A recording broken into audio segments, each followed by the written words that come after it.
federal law allows citizens to reproduce, distribute, or exhibit portions of copyrighted material without the permission of the copyright holder.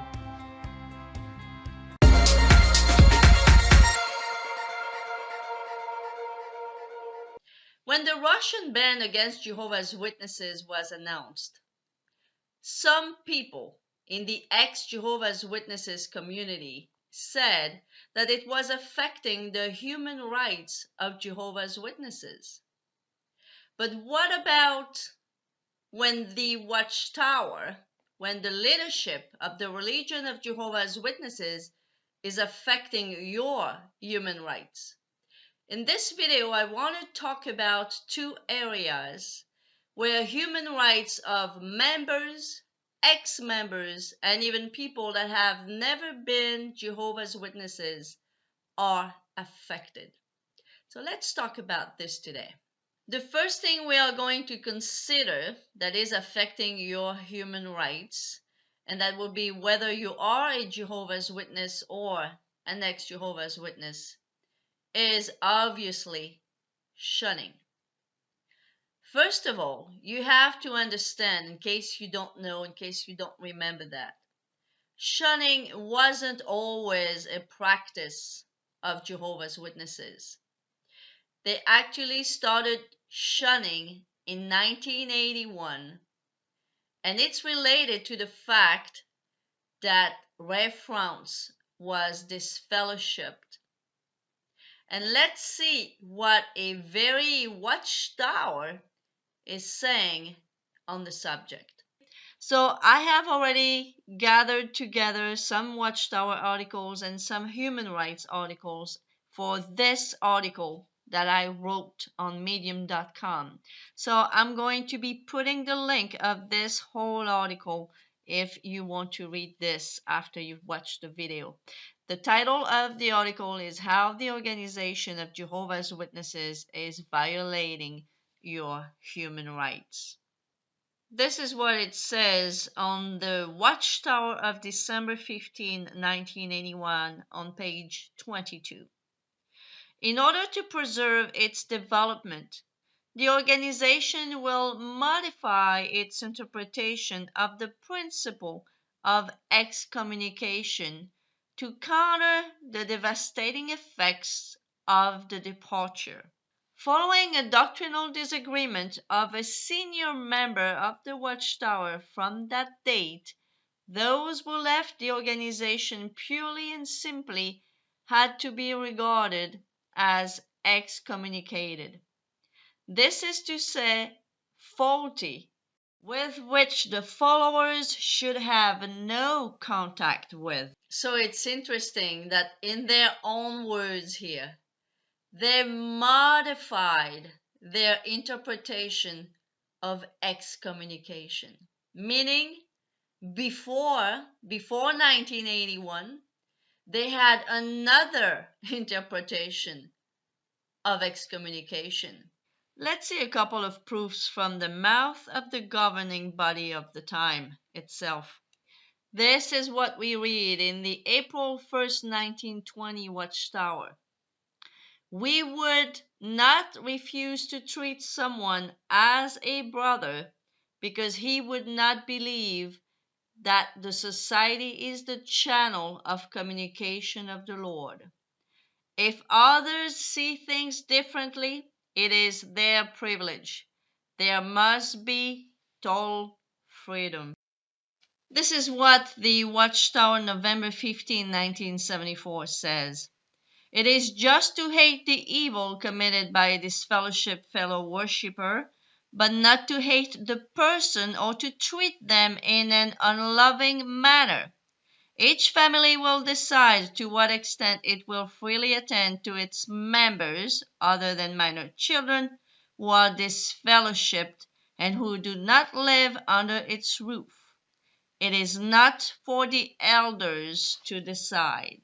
While they're saying that their religion is based on the Bible, but the Bible has not changed since 1981. But they modified their interpretation of excommunication. And they did because they understood that someone like reference could reveal some dirty secrets of theirs.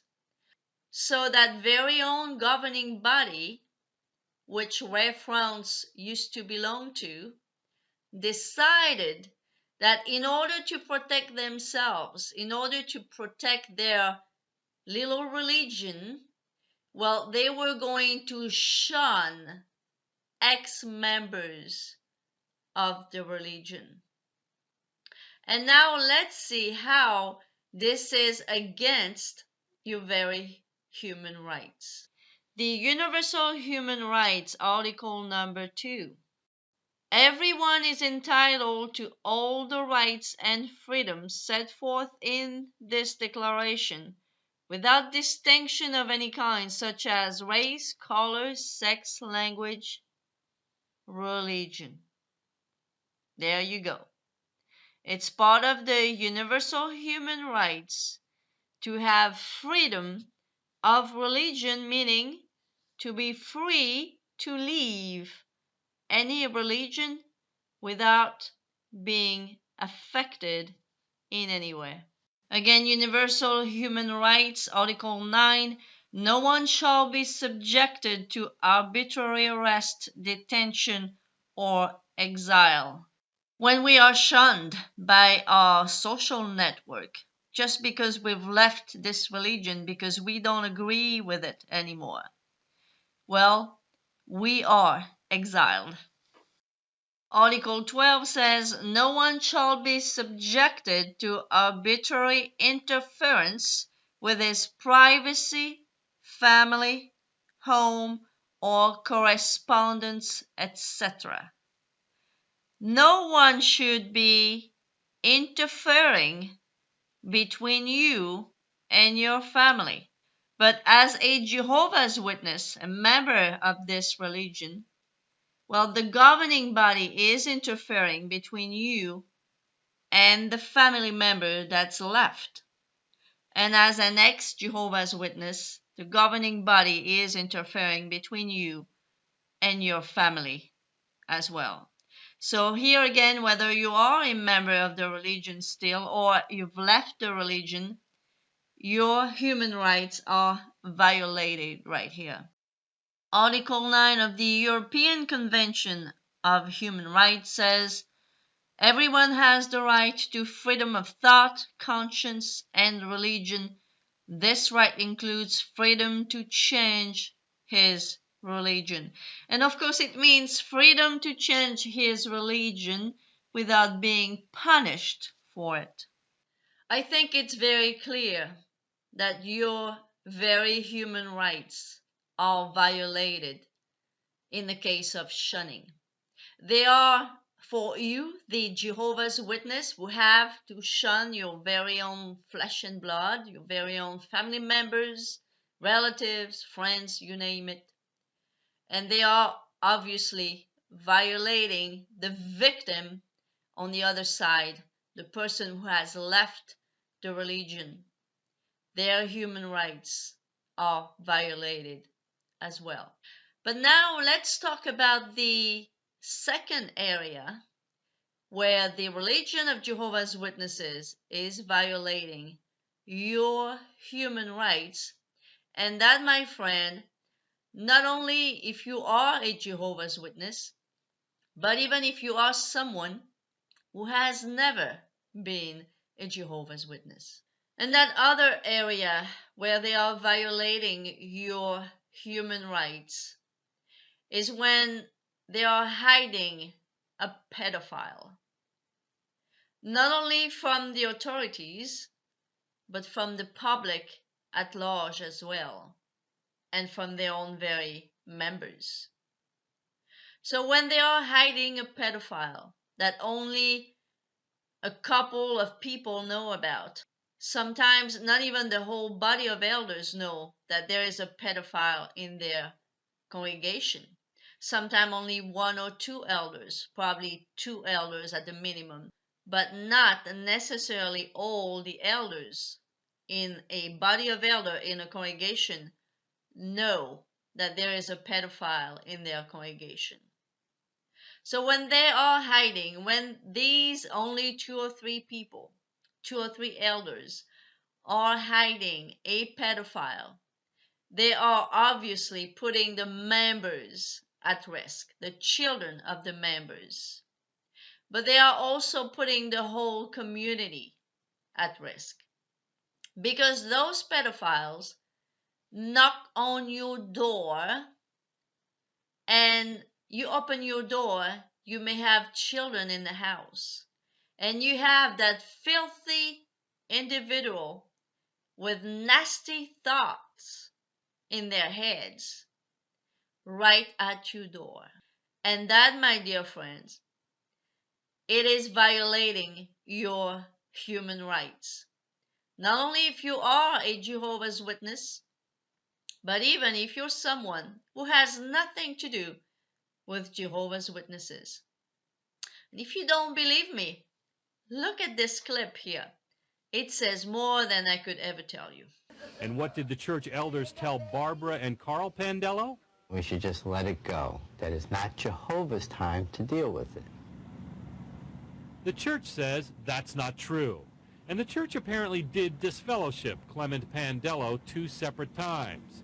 But each time, they welcomed him back. So where is this convicted child molester today? A man who, according to court records, has admitted molesting girls all his life. Dateline found him going door to door, a Jehovah's Witness in good standing, evangelizing to people who know nothing about his record. His own son, Carl, says the church should know better. He's a sexual predator. When he goes door to door, he has a craving for young juvenile girls, as he puts it. He's looking at that child, having those immoral thoughts in his mind while he's there.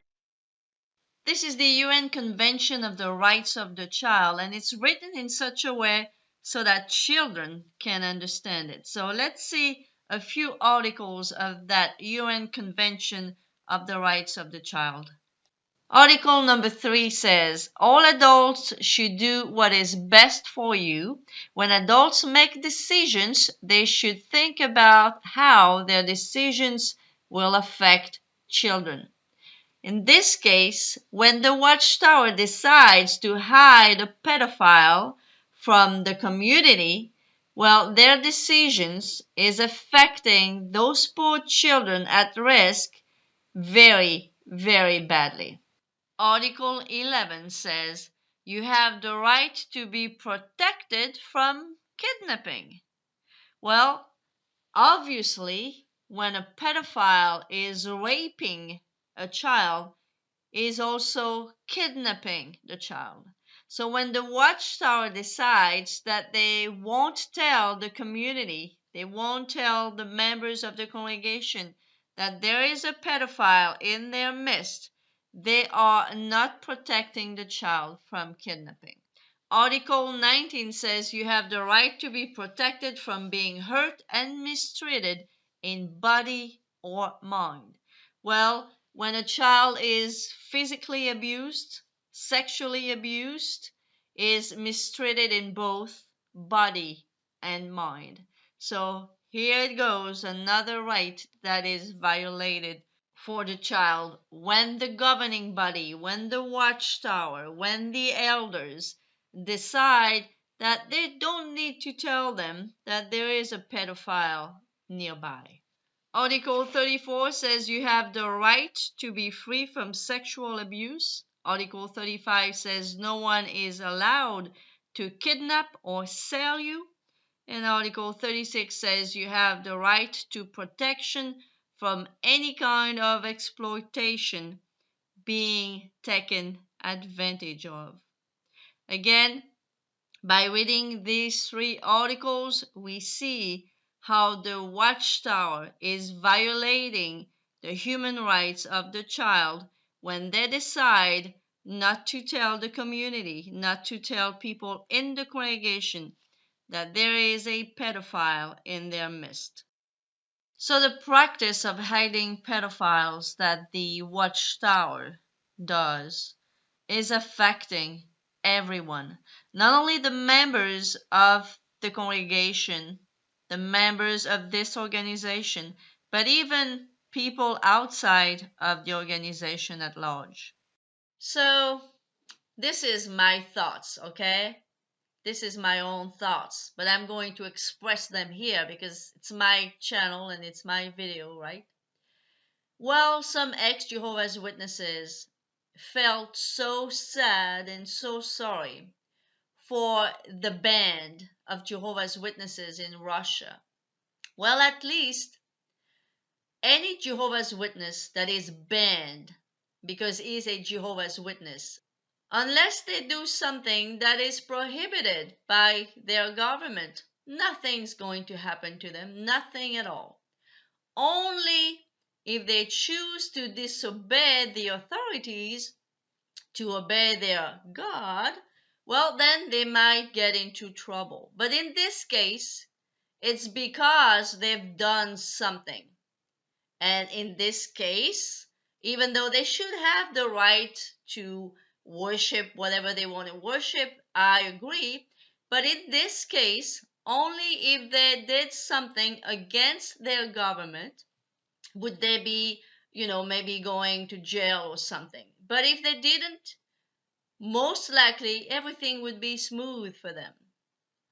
But in the case of shunning, you don't have to do anything. You just have to disagree with a filthy cult and leave, and you and your family will be affected. And in the case of pedophiles, whether you are a child in the organization or a child outside of the organization, you are at risk. But in this case, you are completely innocent. So there is a big difference here. Maybe Jehovah's Witnesses in Russia and other countries where they are banned have their human rights taken away from them, violated. But it affects them only if they choose to disobey. But in the case of shunning and in the case of the pedophiles, you are an innocent that is affected anyhow. Your human rights are affected even if you have not disobeyed any authorities, if you have not disobeyed anyone, if you have not done anything, if you have just chosen to be left alone. Your human rights will be affected in this case anyhow. So I hope you enjoyed this video. If you did, like it, share it, comment, and I'll see you on my next video. Bye bye now.